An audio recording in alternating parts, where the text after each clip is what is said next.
Assalamualaikum warahmatullahi wabarakatuh. Saya Ahmad Al-Bari Nabil Luqman, nombor matrik 068883, akan membentangkan tentang pengenalan. Komuniti pesisir merujuk kepada penduduk yang tinggal di tepi pantai dan bergantung pada laut sebagai sumber ekonomi, baik secara langsung maupun tidak langsung.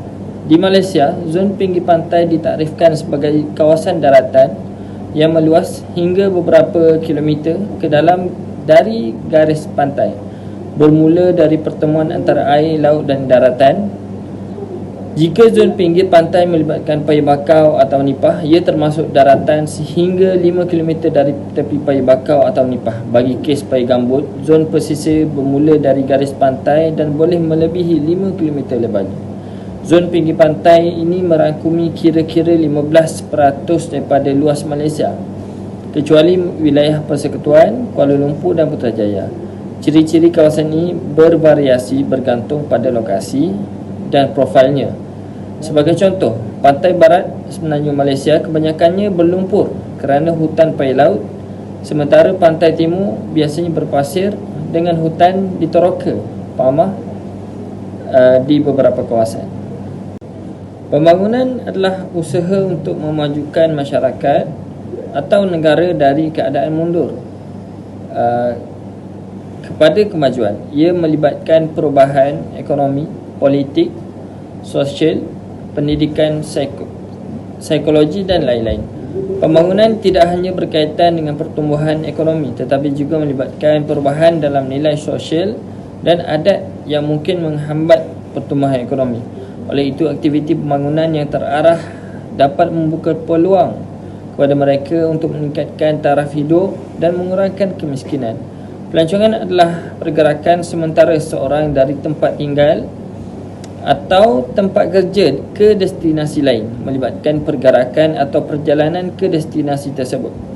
Tidak semua perjalanan dianggap sebagai pelancongan.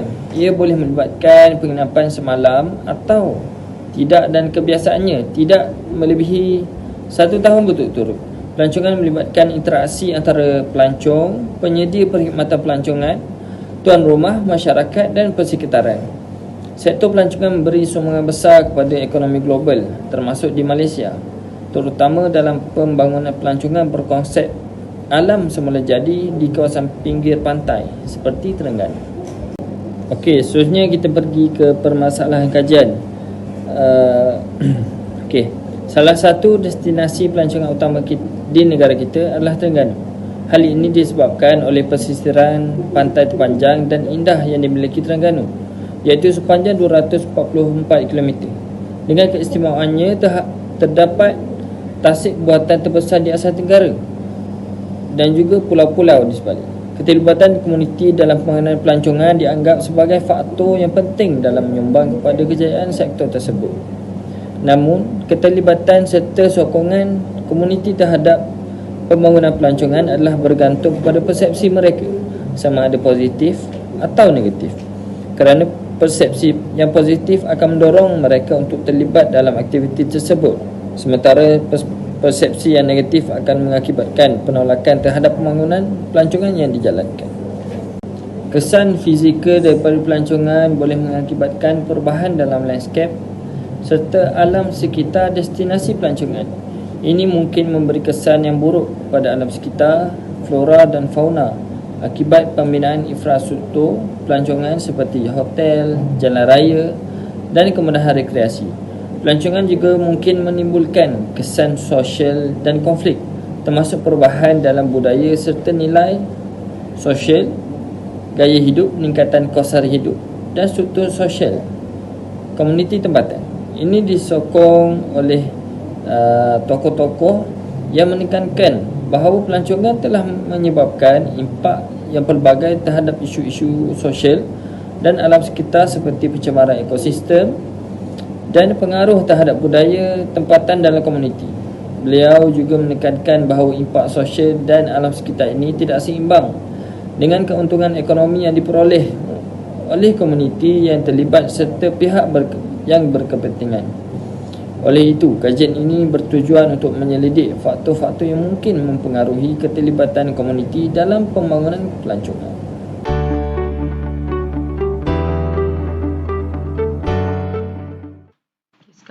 kita nak buat analisis data untuk urutan SPSS, yang pertamanya kita kena buat complete variable, yang kedua categorical variable, yang ketiga continuous variable, yang keempat check normality, seterusnya kebolehan kepercayaan iaitu reliability. Cara-cara untuk buat complete variable, yang pertama tekan transform, kemudian tekan complete variable, tekan keluar macam ni.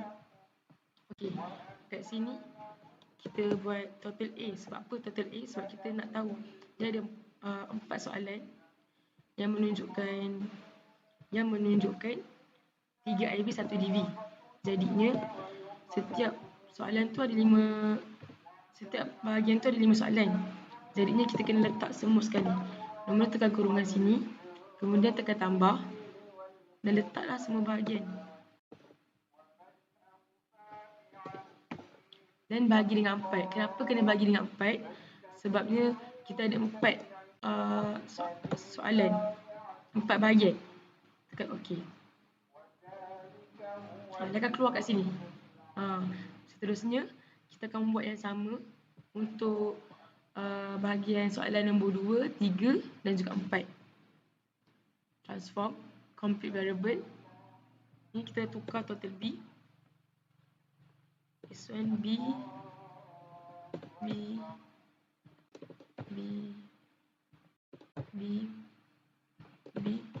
Dan bagi 4. Okay, tekan OK.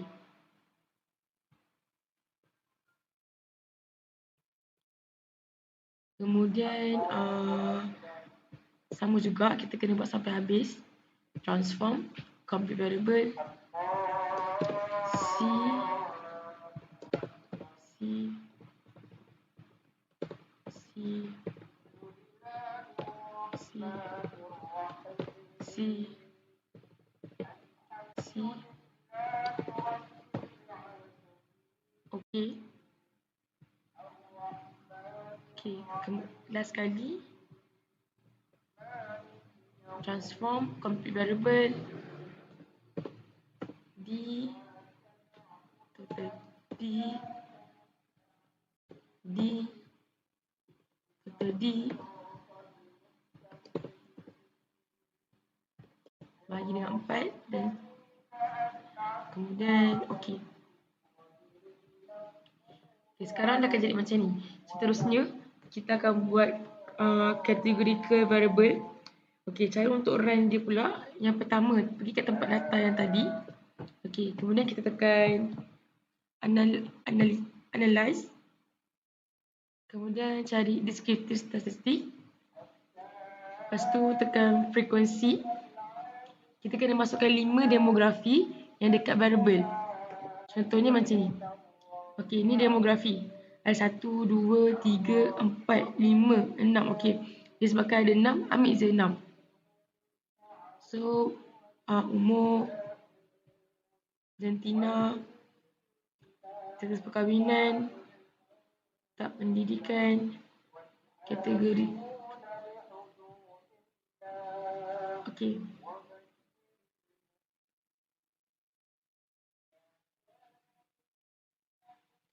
Lepas tu,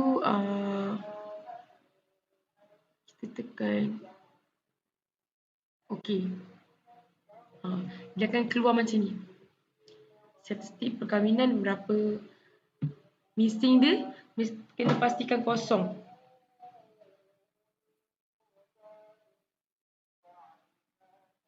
Kenapa kena kosong? Sebab maksud kosong kat sini, maksudnya tak ada soalan yang tertinggal. Daripada data yang kita isi key in 1, 2, 3 tu, tak ada data yang tertinggal. Maksudnya setiap responden kita isi. Okey, contohnya macam umur. Umur ni 18 hingga 24. Frekuensi dia 9 orang yang jawab, persen dia 15. Sama juga dengan yang lain untuk umur 25 hingga 34 orang, frekuensi dia 20 orang, 33.3. 35 hingga 44, 6 orang, 10%. 45 hingga 54, 10 orang, 16.7. Sama dengan seterusnya. Dan 65 ke atas, selama 5 orang dan 8.3%. Jantina terbagi pada 2. lelaki seramai 29 orang, 48%, 48.3%, perempuan 31.31 dan 51.7. Untuk serta perkahwinan kita ada 4. Untuk berkahwin seramai 33 orang dan 55%. Untuk bercerai atau berpisah dan balu dan duda mempunyai yang sama, 4 orang yang menjawab, 6.7%. Bujang pula ialah 19, iaitu 31.7%. Tahap pendidikan ada sekolah rendah. Sekolah rendah seramai 6 orang, 10%. Sekolah menengah seramai 27 orang, 45%. STPM dan juga sarjana muda seramai 7 orang, 11.7%. Sijil 3 orang, 5.0%. Diploma 10%, 16.7%. Kategori pekerjaan ada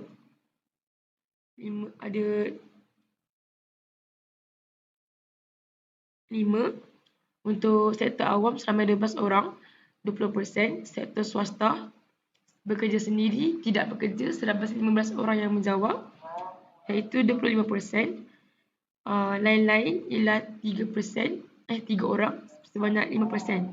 Untuk pendapatan bawah 1,500, frekuensinya ialah 38 dan 63.3%. Untuk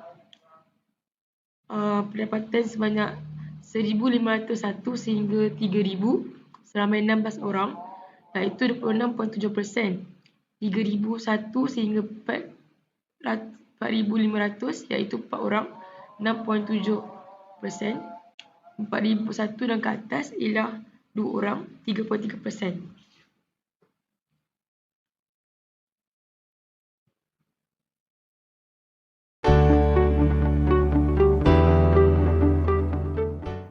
Seterusnya kita nak buat squamous and cortices. Okay, jadi pertama kali macam kita nak buat untuk teknik ni, pertama sekali kita akan tekan pada analyze descriptive statistic dan terus tekan pada tepi tu descriptive dan keluarlah macam ni. Keluar variables yang kat tepi, bagi tepi ni kita masukkan total yang kita dah buat, total A, total B, total C dengan total D. Kita masukkan dulu. Okay, lepas dah siap untuk masuk ni, kita tekan pada option dan dekat option ni kena tekanlah mean dan kita akan buka STD deviation, minimum and maximum, dan tekan juga dekat distribution tu cortices dengan squamous. Okay, lepas dah settle semua ni, kita teruskan pada continue dan terus tekan pada OK dan dia akan teruslah keluar kita punya result. Okay, kita dah dapat dah kita punya data squamous and cortices kita. Jadi kalau untuk squamous kita dapat negatif 0.590. Kalau cortices ni kita dapat negatif 0.230. Teknik squamous cortices ni kita nak tengok jugalah normality kita punya data ni, dan kita tengok pada z-score bagi squamous and cortices ni. Jadi macam kita nak tahu dia punya z-score ni, kita kena bagikan statistik dengan kita bagi dengan standard error. Okay, jadi untuk data ni squamous ni dia punya statistik negatif 0.90 bagi dengan standard error dia iaitu positif 0.309, kita akan dapat negatif 1.91. Jadi kalau untuk cortices pula dia punya statistik dia negatif 0.230. Yang kita bahagikan dengan standard error, jadi kita akan dapat dia punya z-score dia negatif 0.38. Jadi kita nak tengoklah normality dia ni pada z-score ni, iaitu tadi negatif 1.91 dengan negatif 0.38 ni berada tak dekat dalam lingkungan negatif positif 2 tadi. Jadi kalau tengok dekat data ni, dia tak lebih lah daripada negatif positif 2. Jadi kebarangkalian ujian normality ni diterima. Sebab itulah kita akan menggunakan teknik bukan parametrik, iaitu Mann-Whitney-U, Kruskal-Wallis dengan Chi-square test.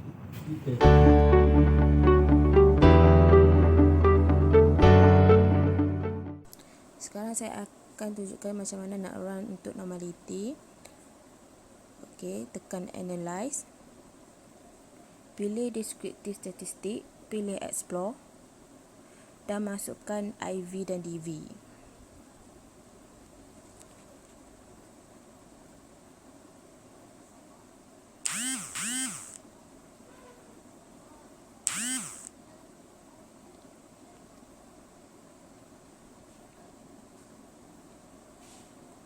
And then pilih booth, tekan statistik, tak perlu ubah, pilih outliers, continue, tekan plot, tak perlu tukar juga yang ini, pilih histogram,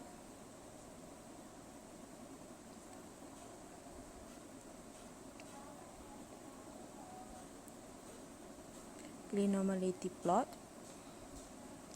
and then continue, tekan option, pilih exclude cases pairwise, and then continue,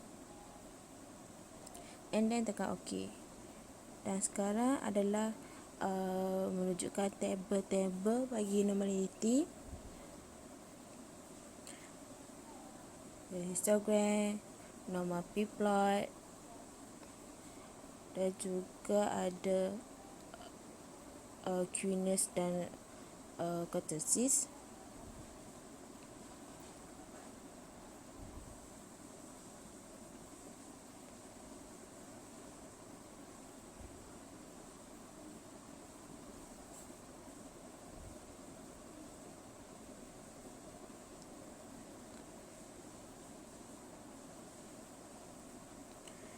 And then akan keluarlah test normality bagi Kolmogorov-Smirnov dan juga Shapirov. Ujian normality ini digunakan untuk melihat populasi responden yang dikaji. Ujian normality ini juga digunakan untuk menentukan kaedah yang mana patut kita gunakan untuk dalam kajian kita. Ujian normality ini ada 3 kaedah, iaitu menentukan di mana terdapat histogram, normality plot dan Kolmogorov-Smirnov dan Shapirov. Untuk data histogram ni kita lihat sama ada graf tu menunjukkan graf dalam bentuk loceng ataupun tidak. Sekiranya graf itu tidak menunjukkan dalam bentuk loceng, maka ianya adalah tidak normal. Jika lihat di gambar di atas menunjukkan dalam graf tersebut menunjukkan bukan dalam bentuk loceng, maka ianya adalah tidak normal. Seterusnya kita lihat kepada normal plot pula, iaitu jika kita lihat gambar di atas menunjukkan adalah tidak normal kerana taburannya adalah tidak selaras dengan garis lurus. Ianya haruslah kedua-duanya selaras barulah menunjukkan data tersebut adalah normal. Kemudian kita lihat kaedah Kolmogorov-Smirnov dan Shapirov. Bagi mendapatkan kedua-dua adalah normal ataupun signifikan ataupun tidak, nilai kedua-duanya haruslah lebih daripada 0.05. Jika kurang daripada itu, maka ianya adalah tidak signifikan. Sebagaimana pemboleh ubah tidak bersandar, bahagian A total menunjukkan nilai 0.00 pada Kolmogorov-Smirnov, iaitu adalah tidak normal kerana nilainya kurang daripada 0.05. Manakala bahagian A total menunjukkan nilai 0.00 pada Shapirov yang juga tidak normal, maka pemboleh ubahnya adalah tidak normal dalam penilaian normality. Seterusnya adalah pemboleh ubah tidak bersandar bagi bahagian B total yang menunjukkan nilainya pada 0.01 pada Kolmogorov-Smirnov, iaitu adalah tidak normal kerana nilainya kurang daripada 0.05. Manakala bahagian B total bagi Shapirov pula nilainya adalah 0.00 yang juga adalah tidak normal, maka pemboleh ubah ini tidak normal dalam penilaian normality.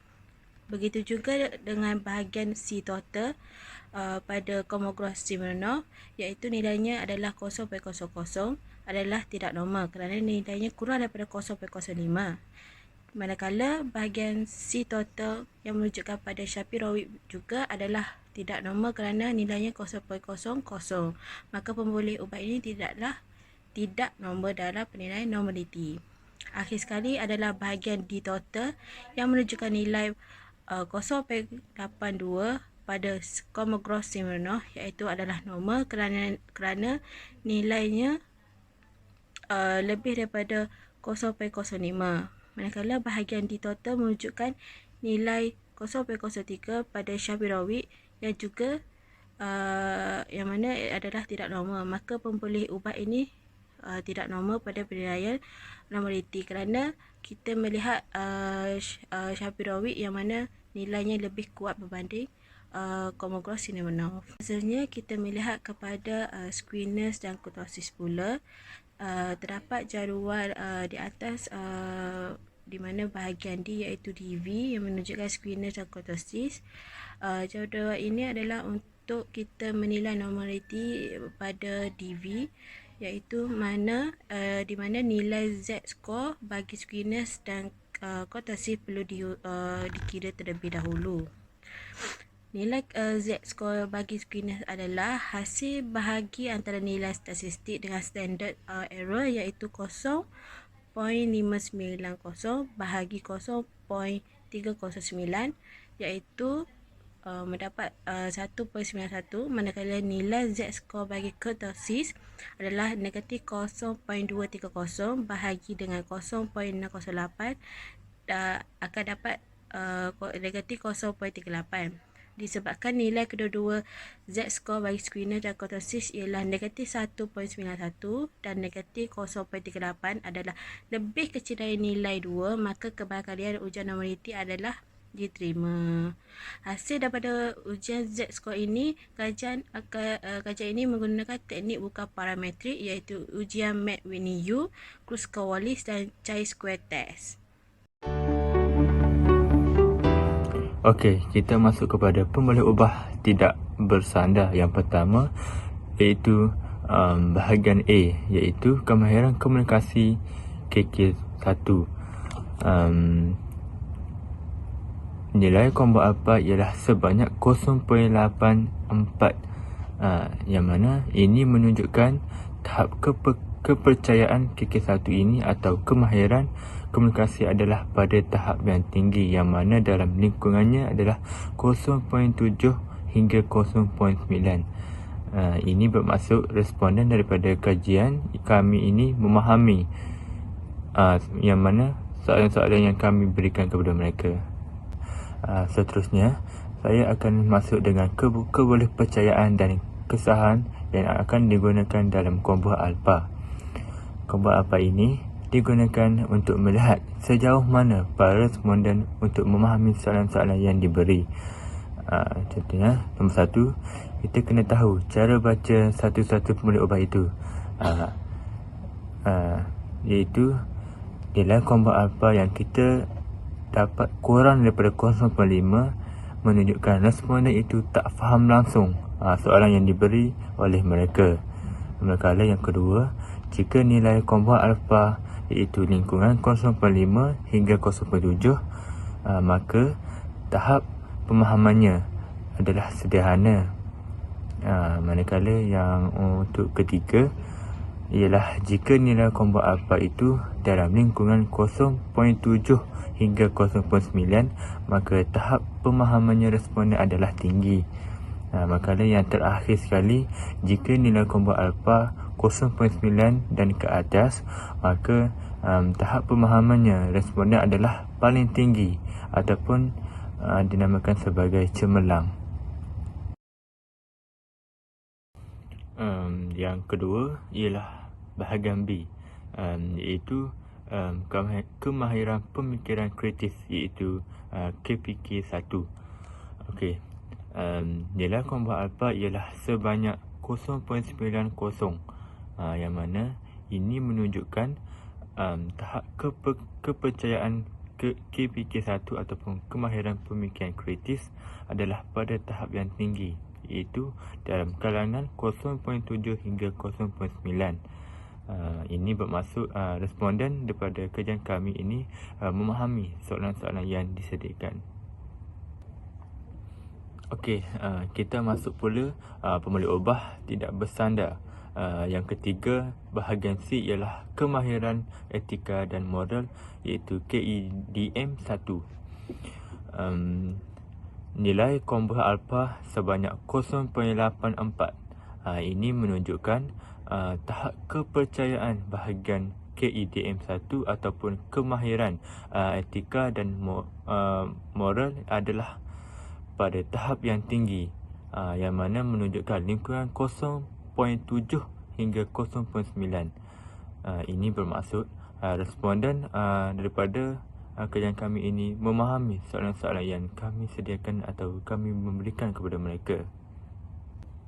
Seterusnya, yang terakhir adalah pemboleh ubah tak bersandar, iaitu yang keempat, bahagian D, iaitu kepimpinan lestari, yang mana nilai kombus alpanya ialah 0.85. Ini juga pada tahap kepercayaan yang tinggi, dalam lingkungan 0.7 hingga 0.9. Ini bermaksud responden daripada kajian kami ini memahami soalan-soalan yang kami sediakan kepada mereka.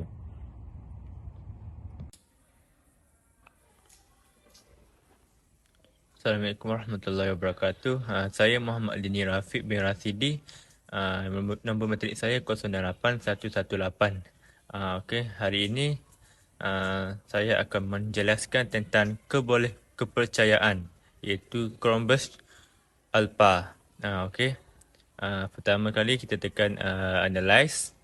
Lepas tu kita tekan lepas tu tekan analyze, kita cari scores.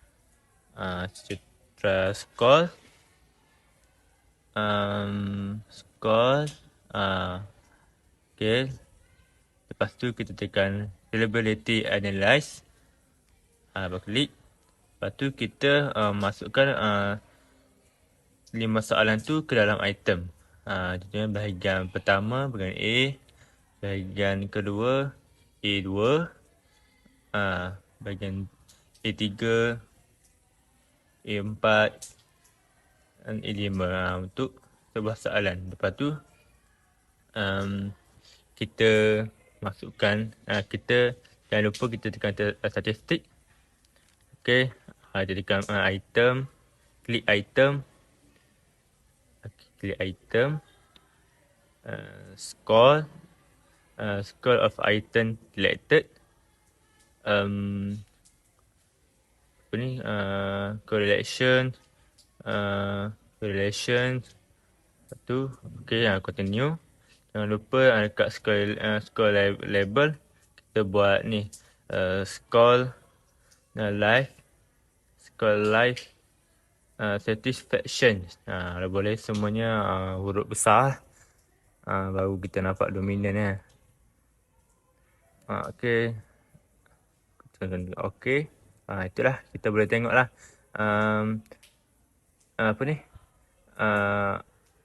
kelompok alpha kita yang mana melebihi melebihi 0.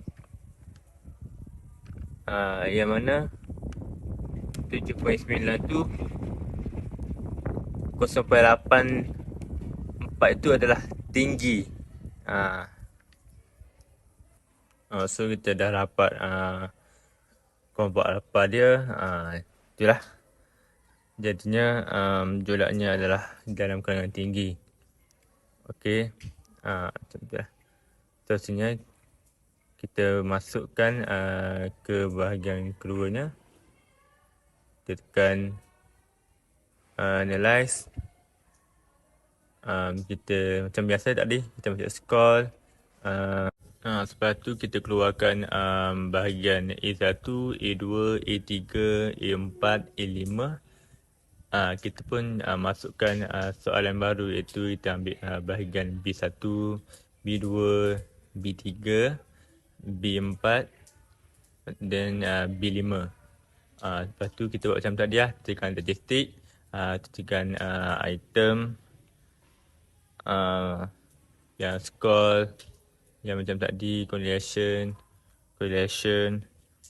kita continue, then macam tadi dah ada yang huruf besar tu, kita tekan OK. Kita tengok keluarlah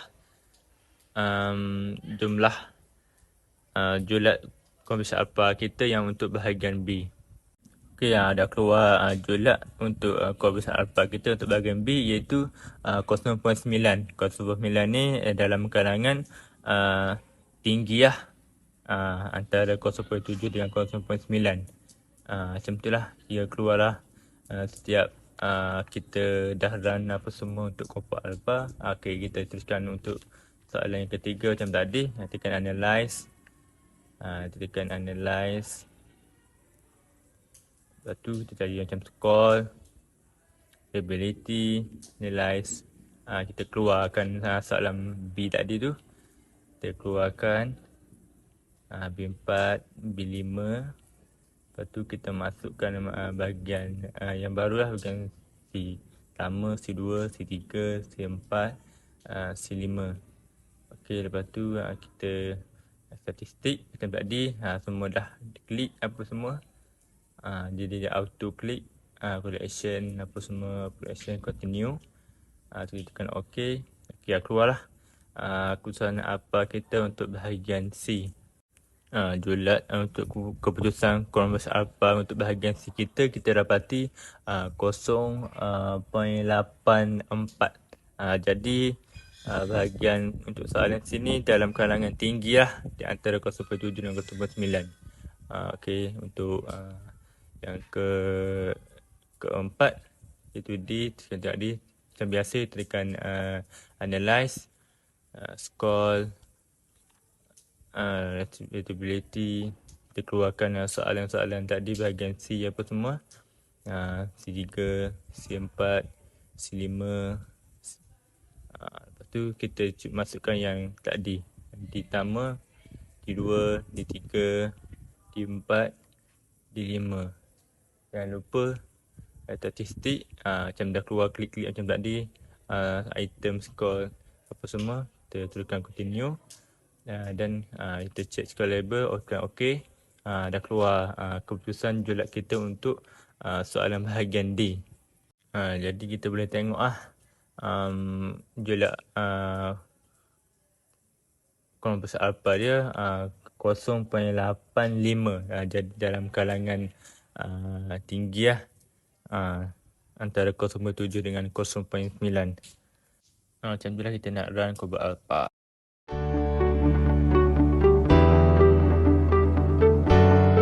Saya Syahidatul Amira binti Abu, nombor mesej 068089. Jadi saya akan teruskan kepada part yang seterusnya, iaitu chi-square ataupun kuasa 2. Yang pertama kita nak buat chi-square ni, kita kena tahulah yang kita ni nak mengkaji hubungan antara dua categorical variables. Dan chi-square ni juga boleh dibuat kalau kita nak tahu perbezaan signifikan antara observed frequency ataupun expected frequency. Okey, antara contoh yang kita boleh kaji menggunakan chi-square ni adalah jantina ataupun umur. Baik, seterusnya saya akan tunjukkan cara macam ni kita nak rankkan chi-square ni. Okey, yang pertama kita tekan analyze and descriptive statistic, dia cross tab. Selepas dia tekan cross tab, kita adalah keluar macam ni. Keluar macam ni, iaitu rows dan column ni. Okay, kalau untuk bahagian rows ni kita letak jantina, bahagian column kita letak bahagian D total. Okay, untuk bahagian D total ni ialah kita punya dependent. Dan bila dah tekan, kita akan terus kepada statistik. Kita tekan statistik dan pastikanlah dekat dalam cross tab statistik ni kita tekan chi-square, correlation, and then dekat bahagian nominal tu kita tekan pi and Kramers, dan terusnya tekan continue. Okay, untuk bahagian sel pula kita tekan observe. Observe tu dia dah memang dah auto ada, cuma pastikanlah memang dah tekan dekat observe tu. Dan tekan juga kat percentage, tekan row, column and total. Okay, next kita terus tekan continue and then tekan OK. Okay, so keluarlah kita punya data. Okay, dia dah totalkan data-data kita. Okay, pertama sekali yang kita nak kena buat adalah kita tengok pada chi-square test, iaitu jumlah N dekat value dia, berapa orang responden kita, cukup tak kita punya jumlah responden. Kalau macam ujian kami, kami memiliki 60 orang responden, jadi mencukupilah kami punya kami punya chi-square test ni betul lah jumlah dia, iaitu 60 dekat N. Kita tengok pada data kami tak signifikan lah, sebab lebih daripada 0.05. Sebab syarat kalau nak signifikan ialah dia kena bawah daripada 0.05. Jadi data kami lebih lah daripada 0.05. Jadi disebabkan tak signifikan, kita tak perlulah buat ujian yang lain. Jadi kalau contoh data kita signifikan, kita kena lihat pada effect size. Okay, kalau untuk kita tengok size effect tu, ialah kita pergi dekat symmetry measure dan kita tengok bahagian nominal by nominal, iaitu pi. Okay, dekat pi tu dia ada value. Okay, kalau value tu kita tengok, kalau macam kajian kami, value dia 0.349. Jadi kalau 3.49 ni dia lebih daripada 0.30. Jadi dia punya size effect kami ni adalah medium, berada di pertengahan. Kalau daripada pandangan Cohens, dia kata kalau 0.10 pada saiz kecil, kalau daripada 0.30 iaitu medium, dan sehingga 0.50 itu adalah large, iaitu paling besar lah. Jadi data kami ni size effect dia adalah medium. Assalamualaikum warahmatullahi wabarakatuh. Nama saya Nikmah Zulain Syabinti Wan Hassan, nombor matrik 066757. So, saya ingin terangkan cara bagaimana untuk run ujian Maiwani Uni. Terlebih dahulu, ujian Maiwani Uni merupakan satu bentuk ujian yang ada dalam bukan parametrik. Selain daripada bentuk-bentuk ujian seperti chi-square, Cruise-Wallis, kita ada dalam bentuk ujian Maiwani Uni. Jadi Maiwani Uni kita kena tahu dia merupakan persamaan kepada t-test yang merupakan yang digunakan dalam teknik parametrik. So dekat dalam parametrik kita menggunakan teknik t-test, tapi kalau dalam bukan parametrik kita guna teknik main YNEU. Pertama sekali kita kena tekan analyze. Lepas tu kita kena cari non-parametric test. Lepas tu legacy dialog. Okey, kita tekan to independent sample. Untuk test variable ni kita letak DV, iaitu bahagian di total, Kepimpinan Lestari. Dan untuk grouping variable kita letakkan jantina, di mana ia hanyalah mempunyai 2 pembeli ubah. Okey, grup 1 kita tak 1, grup 2 kita tak 2, di mana 1 kategori lelaki, 2 kategori perempuan. Okey, continuous. Pastikan tick main YNEU tu. Okey. Okey, selepas kita dah run untuk main YNEU, untuk step seterusnya, cara untuk cari min jantina tersebut. First, kita tekan analyze. Kita tekan compare min tu dan tekan min. So untuk bahagian dependent list tu kita letakkan DV, sama saja. Okey, untuk bahagian tu kita letak jantina sebab kita nak mencari min jantina tu. So untuk bahagian click option, untuk bahagian cell statistik tu kita letak number of case dan median. Dan kita just continuous and okay. So table ni menunjukkan min jantina tersebut. Okay, kita tengok table kita kat sini. Z kita dapat negatif 0.097. Itu demografi untuk jantina lah, lelaki dan perempuan. Okey, test seterusnya adalah Cruise-Wallis, di mana Cruise-Wallis ni kita nak uji pembalik ubah yang lebih daripada 2 atau 3 lah. Yang step pertama adalah Okay, first kita kena tekan transform. Kita cari visual binding. Kita letakkan umur, di mana umur merupakan banyaklah pemboleh ubah. So, kita tekan continuous. Okay, keluar macam ni. Binding variable ni kita letak umur 3 kategori seperti mana saya letak. Untuk okay, klik make cut point. So, kita tekan equal percentage tu. Kita letak nombor 2 disebabkan kita untuk jadikan dia 3 kategori. So, klik make a label dan tekan OK. So, OK. So, first dia akan terbit gini dulu.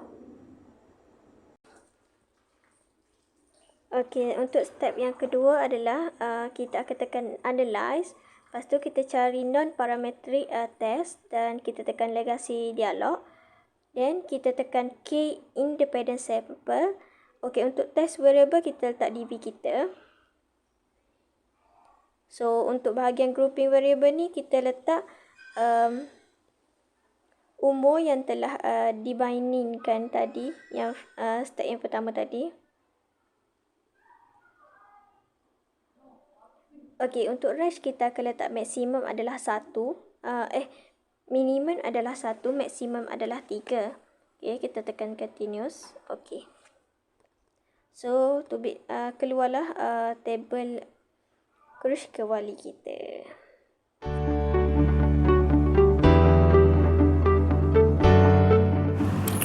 Assalamualaikum warahmatullahi wabarakatuh. Nama Ahmad Al-Bari Nabil Uthman. Nombor metrik 068883.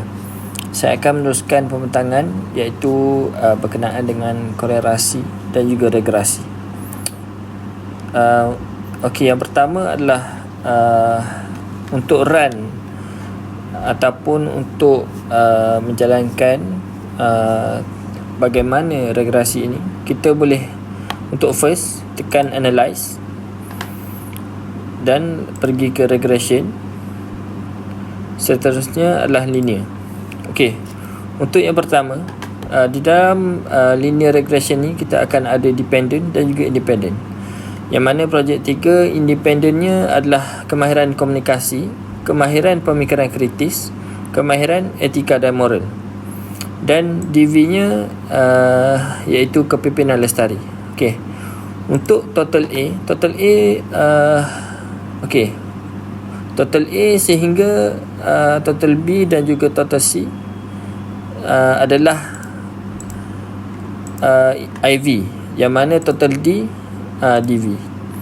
Okey, kita regression ni kita nak tahu macam mana ataupun bagaimana IV ni memberi impak kepada DV, yang mana ketika-ketika IV ni akan memberi impak sebagaimana kepada DV. Okey, untuk statistik kita regression coefficient pergi ke estimates, confidence interval, model fit, descriptive, part and partial correlation, collinearity diagnostic dan case wise diagnostic. Okay, continue. Okay, untuk save kita distances kita pergi ke Mahalanobis dan Cooks. Okay, continue.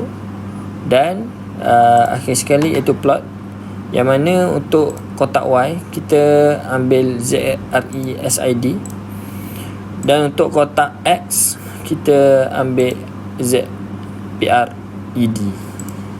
dan tekan kepada nombor probability plot. Okey, sebenarnya kita double check statistik, plots dan save. Okey, continue. Okey. Dan kita akan keluar descriptive regression, descriptive, statistik, correlation, model summary, ANOVA, coefficients, residuals, dan chart, scatter plot dan histogram.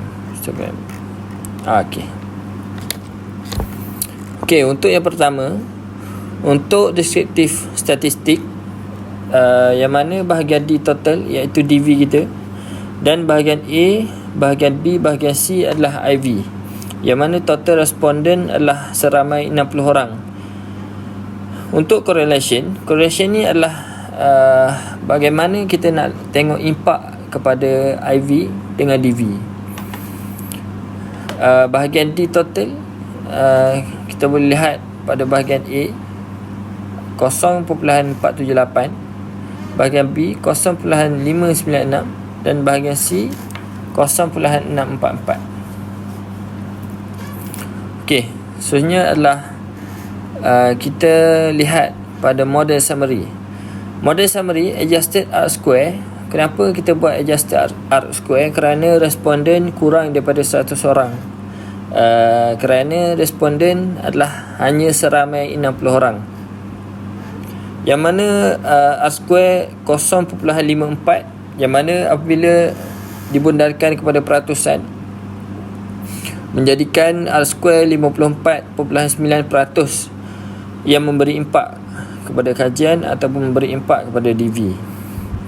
Okey, untuk di bawah predictors constant bahagian C total, bahagian B total dan juga bahagian A total adalah IV, dan untuk DV adalah bahagian D total. Okey, seterusnya adalah ANOVA. ANOVA ini kita boleh lihat pada hujung kotak, yang mana data kita signifikan ataupun tidak adalah signifikan, yang mana 0.000. Dan seterusnya kita boleh lihat pada coefficients. Kita boleh lihat pada standardized coefficient iaitu beta, dan bahagian A total yang merangkumi sebanyak 0.107, bahagian B total adalah sebanyak 3.366, dan bahagian C total iaitu sebanyak 0.434, yang mana kalau kita boleh lihat dalam kotak ini yang signifikan hanyalah bahagian C total, iaitu kemahiran etika dan moral yang memberi impak paling banyak pada DV kita, iaitu kepimpinan lestari. Okey, di bawah ini adalah scatter plot. Scatter plot ni kita boleh lihat dia dalam merangkumi 3 sehingga -3, yang mana jika lebih ataupun kurang daripada itu adalah macam kita lihat pada di bawah ini, ada 1 ataupun 2 responden yang mungkin tidak memberi kerjasama ataupun tidak memahami soalan lah tentang kajian. Juga kita boleh lihat pada histogram, yang mana histogram kita kebanyakannya ataupun memberi impak lah kepada kita punya kajian. Dan kita boleh lihat pada hujung-hujung ni -3 sehingga 3. Sama juga dengan plot, yang mana plot kita adalah selari dan sangat memberi impak lah, yang mana IV sangat memberi impak kepada DV. Saya rasa sekian itu saja perbincangan daripada saya. Terima kasih.